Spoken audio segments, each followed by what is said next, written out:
یہ جو آپ بول رہے ہیں نا کہ اہل حدیث فقہ کو نہیں مانتے، میرے بھائی آپ فقہ کا مطلب ہی نہیں سمجھ رہے ہیں۔ فقہ کا مطلب کیا ہوتا ہے؟ آپ بتائیے فقہ کا کیا مطلب ہوتا ہے؟ جی میران بھائی، فقہ کا مطلب بتائیں کیا ہوتا ہے؟ جس سے قرآن مسئلے بیان کرے جاتے ہیں، قرآن حدیث پر جو استنباط کر کے جو مسئلے بیان کرے جاتے ہیں، کوئی قرآن و مسئلہ ہوگا۔ سنت سے استنباط کر کے جو مسئلے بیان کیے جاتے ہیں اس کو فقہ کہا جاتا ہے۔ تو جب ہم بار بار یہی کہہ رہے ہیں کہ قرآن و سنت کو ہم مانتے ہیں تو ایسا کیسے ہوگا کہ اس کی فقہ نہیں مانیں گے بھائی؟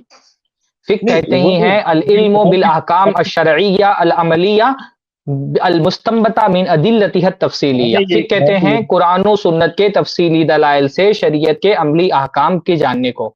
تو جب ہم بار بار کہہ رہے ہیں کہ ہم قرآن و حدیث کو مانتے ہیں تو جو قرآن حدیث کو مان رہے ہیں تو وہی تو فقہ ہے۔ فقہ کہیں قرآن و حدیث سے الگ طرح کسی چیز کا نام تھوڑی ہے۔ جب ہم بار بار کہہ رہے ہیں قرآن و سنت کی اتباع کرو تو فقہ تو اسی قرآن و سنت کی انڈرسٹینڈنگ کا نام ہے نا۔ فقہ کا مطلب ہوتا ہے فہم، انڈرسٹینڈنگ۔ تو کس چیز کی انڈرسٹینڈنگ؟ قرآن و سنت کی انڈرسٹینڈنگ۔ تو جب ہم کہہ رہے ہیں کہ قرآن و سنت کو مانو تو قرآن و سنت کے فہم ہی کو تو مانیں گے نا، اسی کو تو فقہ کہا جاتا ہے۔ تو ایسا کیسے ہو سکتا ہے کہ ہم کہہ رہے ہیں قرآن و سنت کو مانو اور اس کے فہم کا انکار کر دیں؟ تو بھائی فقہ کا مطلب یہ ہوتا ہے قرآن و سنت کی انڈرسٹینڈنگ۔ تو ایسا کہ جب ہم بار بار کہہ رہے ہیں قرآن و سنت کو مانو اس کا مطلب ہم فقہ کو مانتے ہیں۔ قرآن سنت کو جو مانو تو ہر آدمی قرآن سنت تو سمجھ نہیں سکتا۔ جو عامی شخص ہے وہ کہاں سے قرآن حدیث سے مسئلہ بیان کرے گا؟ مطلب یہ نا، میرے کہنے کا مطلب یہ کوئی مدون آپ کے یہاں جو ہے فقہ لکھی بھی نہیں ہے، آپ کہتے ہیں ہم کبھی میں بار بار یہی بول رہا ہوں کہ ساری فقہ ہماری مدون ہے، وہ ساری فقہ ہماری ہے، ساری فقہیں ہماری ہیں، سارے ائمہ ہمارے ہیں۔ پھر ایک طرف آپ یہ کہتے ہیں امام شافعی نے جو فقہ لکھا تھا وہ صرف اپنے مقلدین کے لیے لکھی تھی، اصول کہ بس میرے مقلد کے علاوہ کوئی وہ رسالہ کو نہ مانے، صرف مقلدین کے لیے اپنے لکھی تھی، امت کے لیے لکھی۔ امام شافعی نے رسالہ کیا صرف اپنے مقلدوں کے لیے لکھی تھی؟ نہیں، پھر ایک طرف امت کے لیے لکھی تھی۔ اب بات تو آپ کہنے ارے میرے بھائی آپ سے جو سوال کر رہا ہوں اس کا جواب دو۔ امام شافعی نے رسالہ صرف اپنے مقلدوں کے لیے لکھی تھی یا پوری امت کے لیے لکھی تھی؟ میں جواب دینا تو چاہ رہا ہوں، آپ سن تو لیجئے۔ امام ابو حنیفہ نے جو فقہ لکھی، یعنی ان کے شاگردوں نے، اگر حنفی اسے فالو کرتے ہیں تو آپ کا اعتراض یہ ہوتا ہے یہ مقلد ہیں، یہ تقلید کرتے ہیں، اور تقلید آپ کے یہاں یہی تو ابھی کتاب اللہ صلی اللہ علیہ وسلم 1 گھنٹے سے بیان کر رہے ہیں، آپ سن لیجئے۔ اور 1 گھنٹے سے ہم یہ بیان کر رہے ہیں کہ جہاں قرآن و حدیث کی بات آ جائے، جہاں دلیل کی بنیاد، دلیل جانے بغیر جہاں پہ بات مانی جائے اس کو تقلید بولتے ہیں ہم نا۔ جہاں دلیل نہیں دیکھ رہے قرآن و سنت کی، آپ صرف فقہ فالو کیے جا رہے ہیں، آپ دلیل نہیں جان رہے۔ امام حنیفہ خود کہہ رہے ہیں کہ میرے دلیل کو جانے بغیر میرے قول کے مطابق فتویٰ نہ دیا جائے۔ ٹھیک ہے، آپ کا جواب دے دیا میں نے۔ آپ یہ بتائیے امام شافعی نے جو رسالہ لکھی تھی کیا صرف اپنے مقلدوں کے لیے لکھی تھی؟ اب سنیے نا، اب جیسا آپ نے کہا آپ میرے سوال کا جواب نہیں دے رہے۔ آپ جو بول رہے ہیں ہم کو بار بار کہ ہماری فقہ مدون نہیں ہے تو ہم آپ سے پوچھ رہے ہیں، چلیے امام حنیفہ نے بھی جو امام حنیفہ نے جو فتوے پیش کیے تھے یا ان کے جو فتوے مدون کیے گئے تو انہوں نے صرف اپنے مقلدوں کے لیے لکھی تھی یا پوری امت کے لیے فقہ جو تصنیف کی، جو ان کی فقہ تصنیف کی گئی وہ پوری امت کے لیے تصنیف کی گئی یا صرف حنفی مقلدوں کے لیے؟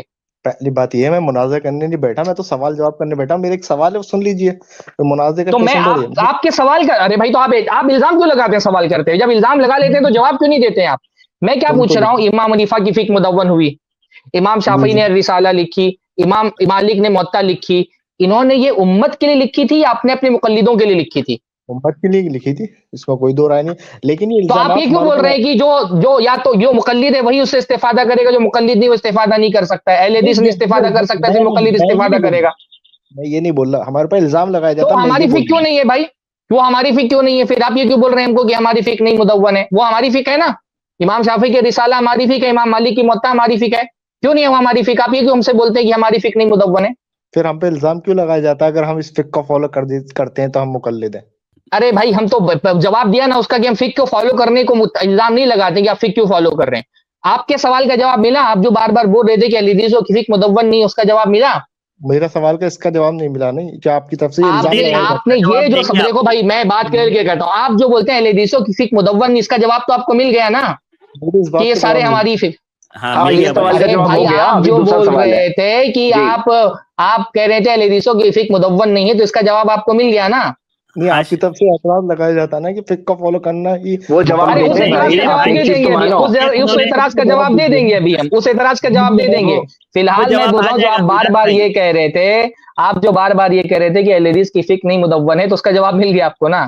میرے سوال کا جواب دیجیے نا آپ۔ نہیں میران بھائی آپ چلو اب آپ دوسرے سوال، بھائی کیا شرما رہے ہو؟ بول دو ایک مرتبہ ہاں جواب مل گیا، بول دو ایک مرتبہ جواب مل گیا، کیا شرمانا ہے؟ ایک طرف آپ بولتے ہو کہ میں مناظرہ نہیں کر رہا ہوں، دوسری طرف مناظروں کی طرح اڑے ہوئے بھی ہیں، زبان سے بولنے آپ کو شرم آ رہی ہے کہ ہاں جواب مل گیا، تو یہ تو مناظرہ بازی ہوئی نا۔ پھر بولتے ہیں مناظرہ نہیں کر رہے ہیں اور آپ مناظروں کی طرح اڑے ہوئے بھی ہیں، بول دو بھائی